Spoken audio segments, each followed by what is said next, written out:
Presidente, parabenizar você pela iniciativa. Muito bom. E eu vim para poder aprender, porque apesar de ter estado nas ruas quando essa lei foi aprovada, eu não conhecia a fundo o desenho dela. E aí eu tive uma impressão, de que como se vocês estivessem falando, se defendendo de alguma coisa.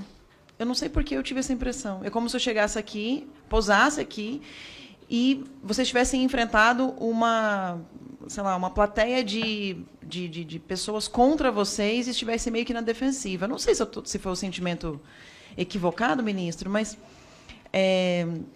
tudo que você falou, assim, as coisas que vocês falaram, o passarinho até fez uma ressalva, mas não é algo passível de críticas. Então, eu não entendi o porquê dessa impressão de estar na defensiva.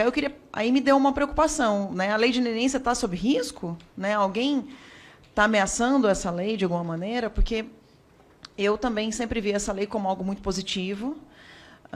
Já trabalhei em empresas, em análise de risco, na KPMG. Então, quando a gente fala em acordos que venham dessa forma, também acredito que se consiga recuperar muito mais, ministro Nandé, do que algo forçado, né? Quando a pessoa concorda em fazer, eu acho que é mais fácil da gente conseguir um resultado.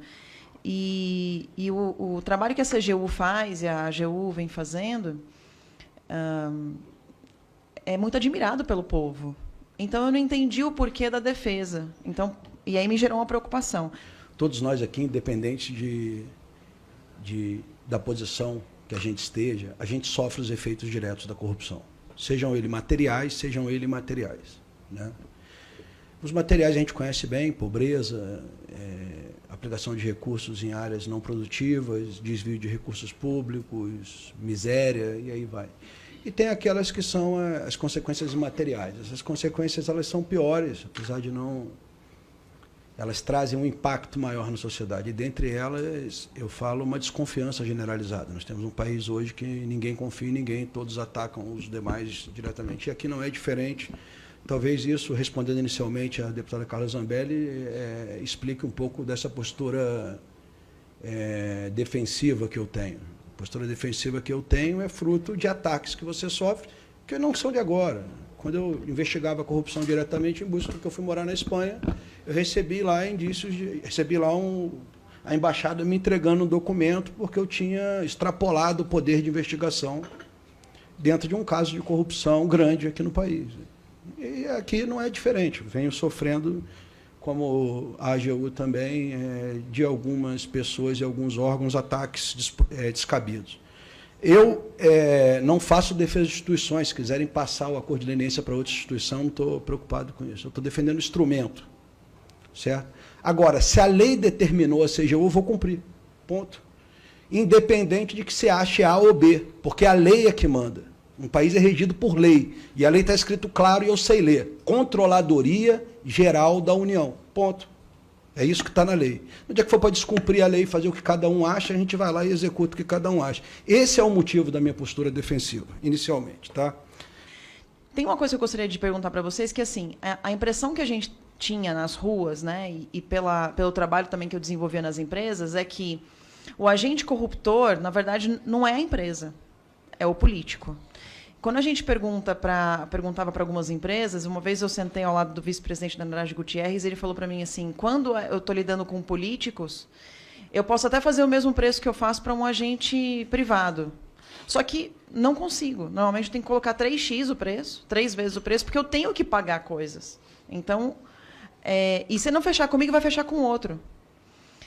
Então, a impressão que me deu nos últimos anos todos, inclusive no movimento nas ruas, é que a empresa acabava se corrompendo porque não havia político honesto que lhe desse a oportunidade de fazer um preço justo de mercado. Então, eles tinham que superfaturar, sempre. Então, nesse caso, inverte-se a questão do corruptor e do corrupto. Na minha opinião, o corruptor, né, que corrompe o sistema é o político e não a empresa. Eu queria saber se essa percepção está correta ou não, e se, nesse caso, a lei como está, se ela está bem feita ou se a gente precisa fazer alguma alteração. Porque a impressão que eu tenho é que se nós tivéssemos políticos que não aceitassem o superfaturamento e a propina, a gente não teria empresas que teriam que superfaturar à toa. Empresário nenhum quer pagar propina. Empresário normalmente quer concorrer. É lógico que... Bom, eu estou pensando um pouco ingenuamente, mas assim, o ideal é que a gente viva num sistema em que as pessoas possam concorrer livremente, né? Mas o sistema ficou tão corrupto que as próprias empresas não... até gostariam de não se colocar numa situação de risco, mas acabam se colocando porque não existe forma de vender se não for sob a ótica da corrupção. Só respondendo também a pergunta da deputada Carla, o agente corruptor, ele não necessariamente é um político. O agente corruptor, normalmente, ele é o corrompido, né? O agente corruptor está aí espalhado, é qualquer pessoa que possa oferecer qualquer tipo de vantagem, financeira ou não, para ter uma vantagem, mas às vezes também, como temos casos aqui, uma investigação que fizemos no Estado há pouco tempo, praticamente tinha montado um esquema de corrupção, onde ninguém pagava as empresas, ninguém pagava os valores prestados por serviços realmente prestados, por empresas que ganharam licitações corretamente, ela não recebia a contrapartida pela prestação do seu serviço, somente quando iam buscar o recebimento, eram achacados para pagamento de propina, e pagavam. Temos casos muito comuns também, principalmente nas áreas de serviço, e aí entra aí as grandes obras, que o cara está apertado, ele vai lá e paga para adiantamento de medição.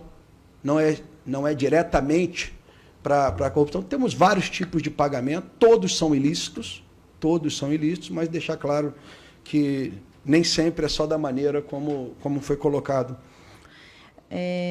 Gostaria de saber a opinião do ministro André e do ministro Wagner a respeito dos tribunais de contas nas indicações políticas.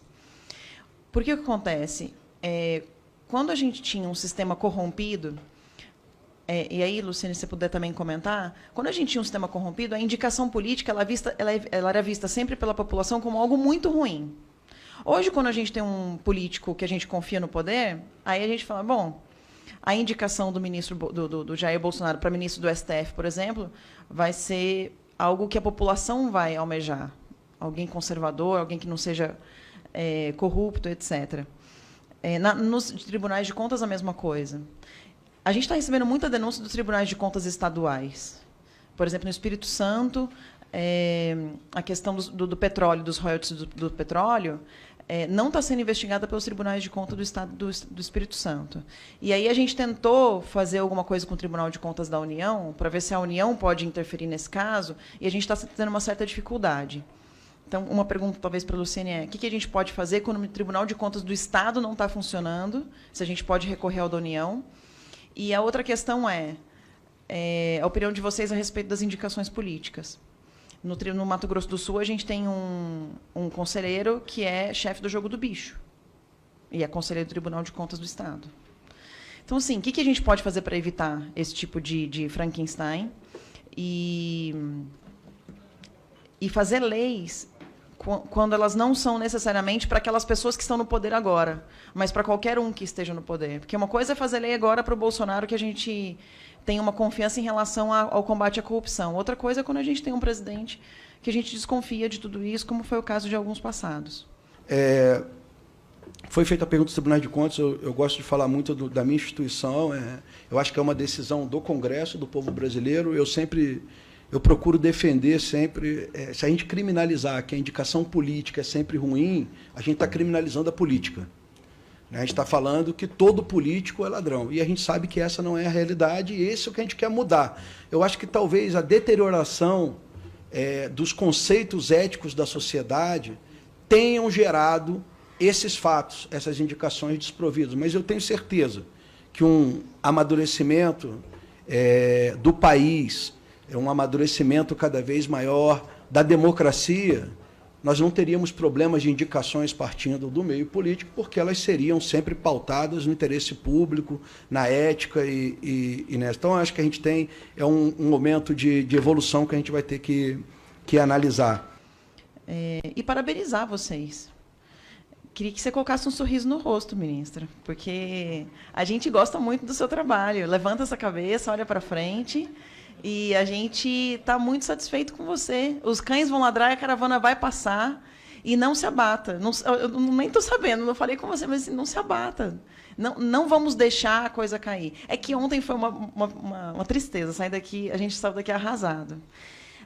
Mas hoje o Passarinho falou uma coisa verdade. Antes eram tão pouquinhos, né, que combatiam a corrupção e que hoje pelo menos já tem mais gente. A Bia aqui estava lá de fora, agora está aqui. A gente conseguiu aumentar o número de pessoas, de deputados que nos representam, né? E quem sabe daqui a 4 anos a gente consiga não ser 1/3, sermos 2/3, né? Enfim, parabéns, Adriana. Eu falo para a deputada cá, eu vou sorrir mais, né? Ela saiu ali, falou que eu estou muito sério, eu vou sorrir mais, mas tem... ficar sorrindo muito com quem trabalha contra a corrupção não é fácil, cada dia. Como vocês sofreram ontem aqui, o embate que impacta a gente também, a gente sofre impactos todos os dias, e às vezes a gente se torna um pouco amargo, né? Mas vamos melhorando. Nada que um fim de semana não resolva, né? Como um todo, a gente ainda está evoluindo, tem muito a crescer, tenho certeza que a discussão como essa que está sendo feita hoje, partindo das bases do que a gente já tem em andamento, que a gente consegue construir, já tem exemplos claros do que a gente pode aprimorar agora para realmente fortalecer o acordo.